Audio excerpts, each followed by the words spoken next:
પટેલના પુત્ર દ્વારા શપથ ગ્રહણ। શ્રી પૂનમચંદ ધનાભાઈ બરંડા, શ્રી સ્વરૂપજી સરદારજી ઠાકોર,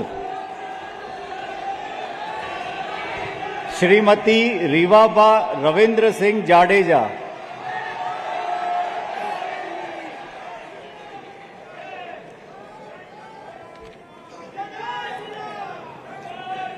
હું પૂનમચંદ છનાભાઈ બરંડા, હું સ્વરૂપજી સરદારજી ઠાકોર, હું શ્રીમતી રીવાબા રવિન્દ્રસિંહ જાડેજા ઈશ્વર નામે સોગંદ લઉં છું કે ઈશ્વરના નામે સોગંદ લઉં છું કે કાયદાથી સ્થાપિત ભારતના સંવિધાન પ્રત્યે કાયદાથી સ્થાપિત ભારતના સંવિધાન પ્રત્યે હું સાચી શ્રદ્ધા અને નિષ્ઠા ધરાવીશ। સાચી શ્રદ્ધા અને નિષ્ઠા ધરાવીશ।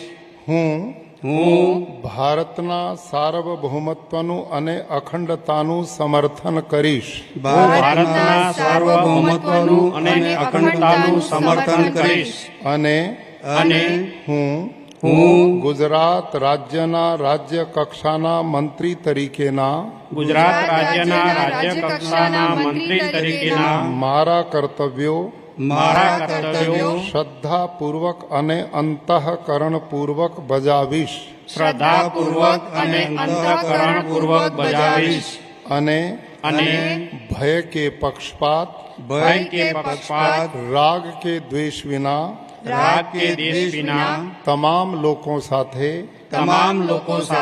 સંવિધાન અને કાયદા અનુસાર ન્યાયપૂર્વક વર્તીશ।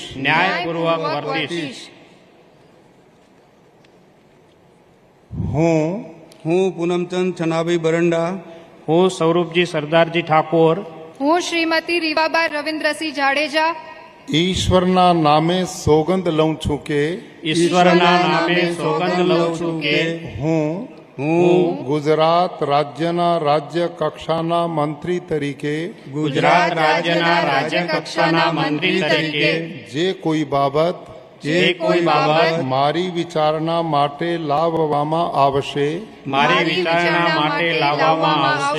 અથવા મારા જાણવામાં આવશે તેની જાણ એવા રાજ્ય કક્ષાના મંત્રી તરીકેના મારા કર્તવ્યોના યોગ્ય પાલન માટે આવશ્યક હોય તે સિવાય પ્રત્યક્ષ કે પરોક્ષ રીતે કોઈ પણ વ્યક્તિ અથવા વ્યક્તિઓને કરીશ નહીં અથવા તેની કે તેમની આગળ તેને પ્રકટ કરીશ નહીં।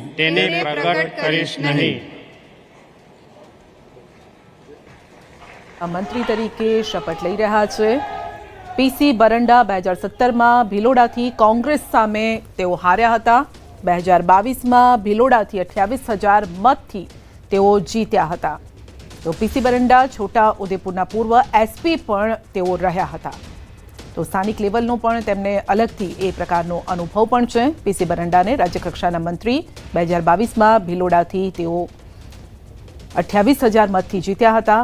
નવા મંત્રીમંડળના નવા ચહેરાઓ, આ સાથે જ રીવાબા જાડેજા, રવિન્દ્ર જાડેજાના પત્ની, ક્ષત્રિય સમાજનો ચહેરો। ક્ષત્રિય સમાજને સાધવા માટે થોડા સમય પહેલાં પણ આપણે જોયું હતું કે ક્ષત્રિયોનું એક આંદોલન થયું હતું, ઘણા બધા પ્રશ્નોને લઈને આવ્યા હતા। અહીંયા એ પણ સમીકરણો સાધવાના અહીંયા પ્રયત્નો પણ કરવામાં આવ્યા છે। તો નેતાઓ મંત્રીપદના શપથ અત્યારે લઈ રહ્યા છે રાજ્યકક્ષાના।